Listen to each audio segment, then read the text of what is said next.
Some tips on doing 180 to double peg grinds. What you want to do is, obviously you got to have your double peg grinds down in your 180s. Now, when you're going into a double peg grind, for starters, just find something with coping. Because you're going backwards and sometimes your dropout may hang a little lower than your peg, or if you don't have a grind guard, there's a couple of things that can catch when you're going into the grind itself. So you're going to compress, you're going to lead with your head, but you have to be very comfortable in your 180s and your rotation, because you can't continue with your looking away from the ledge. You want to spot the ledge, level out your bike, make sure that your pegs are going to link up very nicely. As soon as your pegs hit, you're going to try and keep your body directly over your bike. If you lean too far over the ledge, what will happen is your pegs will dig into the ledge itself and it'll slow you down or bring you to a halt. If you're leaning too far off the ledge, your pegs will just fall off the side. So you want to land and you want to keep your legs as level on the ledge as possible.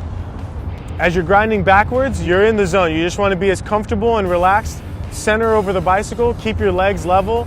Try not to push down with your front foot or the grind side foot. What will happen is that'll actually end up digging into the substrate itself. So if you're grinding on coping, you'll end up shoving the pedal into the coping. If you're grinding on the concrete ledge, you'll end up grinding your pedal into the ledge, and it'll slow you down. It'll make for an unsuccessful attempt. As you're approaching the end of the ledge, you can kind of peek over your shoulder. Ideally, you'd have done it a couple times and you have a good idea of your timing. So it's really about timing. When you hop on, it's really hard to look back and see where the end of the ledge is. More often than not, you'll be staring down, but you can't really see where the end is. So there's two ways you can really come off. You can pop the back end off, because that'll be your lead peg. You can pop the back end off and kind of come off with the front peg, or grind off the end with the front. Or you can hop both pegs off to the side, kind of do your fakie, and then roll out.